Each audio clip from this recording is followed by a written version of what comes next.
ఇది నాటు రకం ఇది హైబ్రిడ్ విత్తనం. మనకేమైందంటే ఈ నారు తక్కువ వచ్చింది.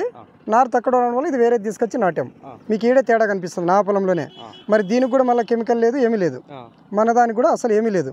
ఇక్కడ చూడండి దాంట్లో మామూలు అక్కడ తెల్ల తాళ్ళు ఉన్నాయి చూడండి, వైట్ అవి దీంట్లో అట్లా రకాలు కొన్ని అట్లా ఉంటాయి అనమాట. విత్తనంలో ఫాల్ట్ అంటే బలం నిరోధ శక్తి తగ్గిపోయింది హైబ్రిడ్ దానికి లెక్క. ఇక్కడ చూడు, ఎక్కడ కూడా తాళ్ళు మీరు ఎక్కడ చూసినా కనపడదు. ఇది మీరు ఎక్కడైనా వెతకండి తాళ్ళు కనపడదు.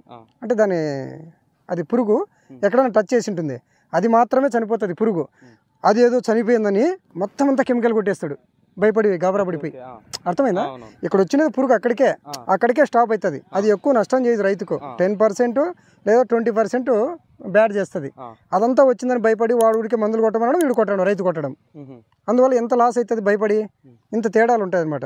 దీనికి కూడా ఒక పిడికడు ప్యాడ్ ఇవ్వలేదు, దీనికి పిడికడు ప్యాడ్ ఇవ్వలేదు. ఓన్లీ వాటరే. మరి హైబ్రిడ్ ఎట్లుంది, న్యాచురల్ ఎట్లుంది మీరే గమనించండి.